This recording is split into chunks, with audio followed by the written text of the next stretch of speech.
Profesor Dr. Mahfud MD pada 21 Maret 2024 yang kami kutip sebagai berikut. Oleh sebab itu, apa yang kami lakukan ke MK bukan mencari menang,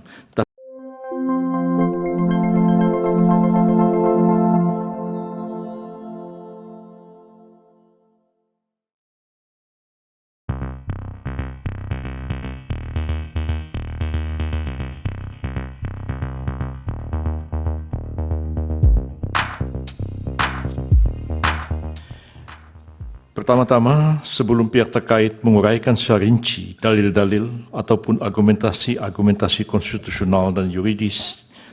mengenai aspek keabsahan formalitas pada bagian eksepsi dan substansi materi dalam pokok-pokok permohonan, perkenanlah pihak terkait terlebih dahulu menyampaikan kalimat-kalimat pendahuluan sebagai berikut. Dalam suasana hari yang bulan baik ini, hari ini tanggal 17 Ramadan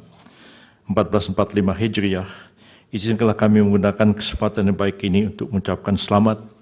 menunaikan ibadah puasa kepada kita semua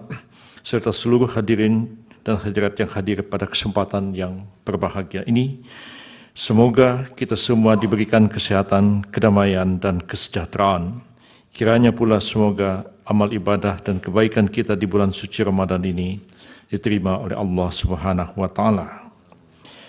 Selanjutnya, izinkan kami para kuasa hukum pihak terkait untuk menyampaikan ucapan terima kasih dan apresiasi yang setinggi-tingginya kepada para pemohon melalui para kuasa hukumnya yang telah berkenan untuk memilih dan menempuh upaya penyelesaian yang konstitusional dengan membawa perselisihan hasil pemilihan umum Presiden dan Wakil Presiden Republik Indonesia tahun 2024 ini ke Mahkamah Konstitusi. Upaya penyelesaian perselisihan hasil pemilihan umum ke Mahkamah Konstitusi kami harapkan akan memberikan suatu keputusan akhir yang konstitusional sehubungan dengan keterpilihan Presiden dan Wakil Presiden Republik Indonesia periode 2024-2029. Sebagaimana kita maklum, penyelesaian dengan saluran hukum melalui Mahkamah Konstitusi ini merupakan mekanisme terbaik sebagaimana menjadi amanat konstitusi guna menyelesaikan perbedaan pendapat bahkan perselisihan di antara pihak-pihak yang berkepentingan secara damai, adil, dan bermartabat sehubungan dengan hasil pemilihan umum Presiden dan Wakil Presiden. Pihak terkait dan kami selaku kuasa hukum pihak terkait memiliki kepercayaan yang tinggi kepada Yang Mulia para Hakim Mahkamah Konstitusi dalam memeriksa, mengadili, dan memutuskan perselisihan hasil pemilihan umum Presiden dan Wakil Presiden ini dengan seadil-adilnya dan dengan kemandirian penuh tanpa pengaruh dan tekanan dari pihak manapun. Bagaimana telah kita ketahui bersama, pada hari Rabu tanggal 20 Maret 2024 pukul 22.19, Komisi Pemilihan Umum KPU telah mengumumkan keputusan nomor 360 tentang penetapan hasil pemilihan umum Presiden dan Wakil Presiden dan seterusnya. Berdasarkan SK KPU nomor 360 tahun 2024 itu, pihak terkait merupakan pihak yang ditetapkan oleh KPU dengan perolehan suara 96.214.691 atau setara dengan 58,58% dari jumlah suara sah tingkat nasional pada pemilihan umum Presiden dan Wakil Presiden tahun 2024. Selain itu, pihak terkait telah ditetapkan pula sebagai pemenang pada 37 ada 36 provinsi dan 1 luar negeri dari total 30 provinsi yang ada di total 39 provinsi termasuk daerah pemilihan di luar negeri. Merujuk pada norma konstitusi sebagaimana termuat di dalam pasal 6A Undang-Undang Dasar 1945, tidak perlu dibacakan, yang berdasarkan norma konstitusi tersebut, maka pihak terkait telah memenuhi persyaratan yang diamanatkan oleh konstitusi sehingga secara konstitusional wajib untuk dilantik oleh Majelis Permusyawaratan Rakyat menjadi Presiden dan Wakil Presiden Republik Indonesia tahun 2024-2029. Tingginya perolehan jumlah suara sah yang diperoleh pihak terkait sudah barang tentu menunjukkan adanya kepercayaan dan keinginan yang begitu tinggi dari mayoritas rakyat Indonesia di hampir seluruh wilayah negara kesatuan RI termasuk luar negeri guna memberikan amanat kepada pihak terkait untuk menjadi Presiden dan Wakil Presiden RI periode 2024-2029. Rakyatlah yang dalam hal ini berdaulat menjadi penentu dan kontestasi 3 pasangan calon presiden dan wakil presiden RI yang kami yakini ketiga pasangan ini adalah putra-putra terbaik yang dimiliki oleh bangsa Indonesia saat ini. Hal ini bagaimana pengejawantahan pasal 1 ayat 2 Undang-Undang 45 yang menegaskan kedaulatan ada di tangan rakyat dan dilaksanakan menurut Undang-Undang Dasar. Hal ini pula telah disadari pemohon sendiri dengan mengutip adagium Vox Populi, Vox Dei, suara rakyat adalah suara Tuhan. Justru atas narasi-narasi pemohon dan petitum pemohon yang menegasikan suara 96 juta lebih rakyat Indonesia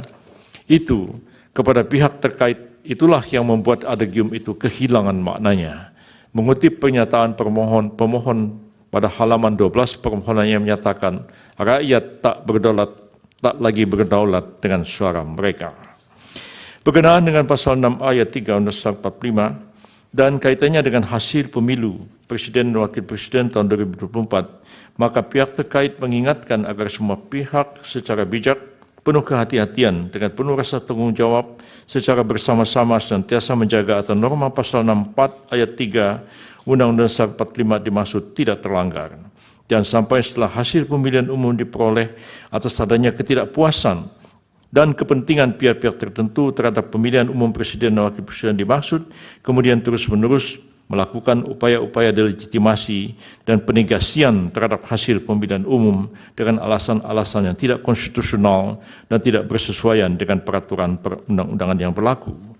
Dalam konteks ini, bila mana kita mencermati permohonan dari pemohon akuo, maka akan nampak adanya upaya-upaya yang tidak berlandaskan hukum dari pemohon untuk menegasikan jumlah suara sah 96 juta lebih itu dari rakyat Indonesia kepada pihak terkait. Hal ini alasan dalam bagian posita permohonannya, pemohon menyatakan jumlah suara sah pihak terkait menurut pemohon adalah 0 di seluruh wilayah Negara Kesatuan Republik Indonesia dan di luar negeri. Selain itu, dalam petitumnya secara tidak konsisten, pemohon berupaya meyakinkan Mahkamah Konstitusi untuk mendiskualifikasikan pihak terkait. Upaya penegasian jumlah suara dan permintaan agar pihak terkait didiskualifikasi oleh pemohon dimaksud merupakan suatu bentuk pengingkaran terhadap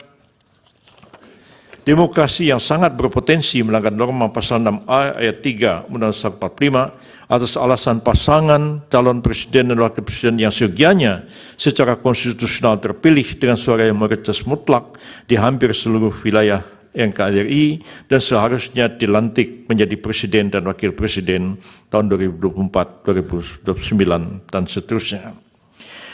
Teramat penting untuk menjadikan perhatian kita bersama bahwa tahapan demi tahapan dalam rangka kampanye pemilu presiden dan wakil presiden 2024 telah dilalui bersama oleh pihak terkait, pemohon dan juga pasangan calon presiden dan wakil presiden nomor urut 1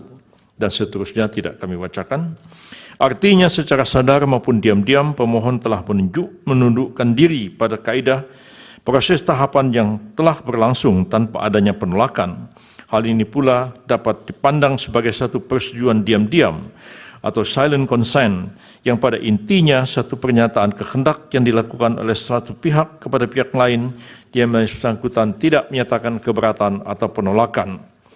atas tindakan yang dilakukan oleh pihak tersebut kepadanya sekalipun maksud tersebut sudah diberitahukan.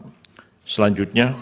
bagaimana kemudian reaksi atas mayoritas rakyat Indonesia yang dengan secara sadar dan murninya memilih pihak terkait dengan jumlah suara lebih dari 2 kali lipat dibandingkan dengan suara yang memilih pasangan pemohon. Selanjutnya, selain dari itu, bila mana kita cermati dalam permohonannya secara mayoritas pemohon menyampaikan dalil-dalil dan argumentasi yang secara esensi menuangkan buah pikiran pemohon mengenai konsepsi dan pengaturan sistem pemilu yang ideal. Menurut pemohon, misalnya pemohon menyampaikan dalam posita angka 14 halaman 22 permohonannya, MKRI siogianya memeriksa permohonan akuo yang mempermasalahkan pelanggaran TSM berupa nepotisme yang kemudian melahirkan abuse of power yang terkoordinasi karena satu adanya kekosongan hukum dalam undang-undang pemilu, dua instrumen penegakan hukum pemilu tidaklah berjalan secara efektif. Dari perspektif akademik, hal ini tentu saja dapat menjadi diskusi dan pembahasan atas alasan argumentasi pemohon sehubungan dengan tampak hendak memberikan ide-ide sehubungan dengan norma yang sebaiknya terdapat pada Undang-Undang Nomor 7 Tahun 2017 tentang Pemilu sebagaimana telah diubah berapa kali dan terakhir dengan Undang Nomor 7 Tahun 2023. Terlebih lagi pemohon terhadap beberapa hal belum ada pengaturannya. Namun demikian, sebagaimana kita maklum, buah pemikiran pemohon mengenai ide-ide sehubungan dengan norma-norma yang sebaiknya terdapat di dalam Undang-Undang Pemilu itu, bila mana hendak ditindaklanjuti seharusnya melalui proses politik hukum yang berdasarkan konstitusi, dilakukan secara bersama-sama Presiden dan DPR, bukan melalui forum ini.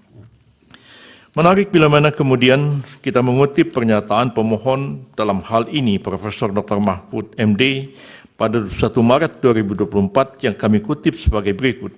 Oleh sebab itu, apa yang kami lakukan ke MK bukan mencari menang, tapi beyond elections, maka masa depan bukan sekedar pemilu hari ini, tapi masa depan ratusan tahun yang akan datang, demokrasi kita harus sehat. Hal ini terang dan jelas menunjukkan bahwasanya permohonan akuo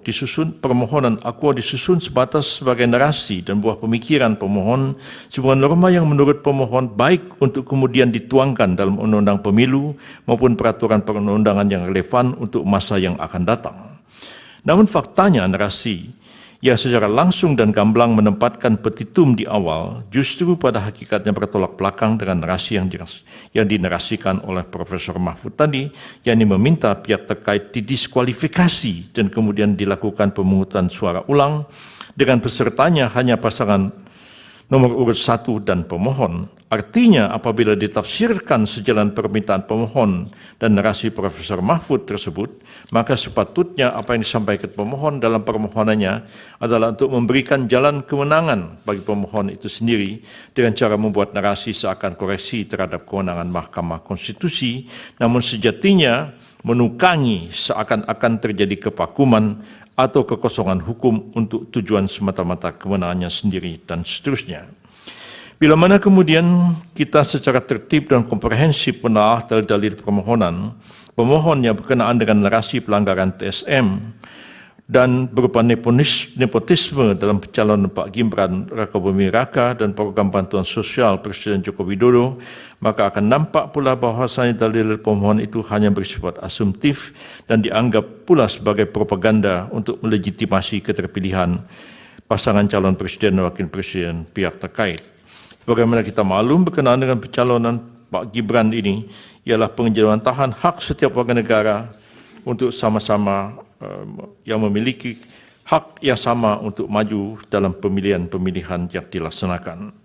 Dan seterusnya kami tidak akan bacakan. Kemudian yang sedikit ada yang ingin kami singgung juga adalah mengenai satu statement yang juga disampaikan oleh Pak Mahfud dalam berbagai kesempatan. Kami juga menyatakan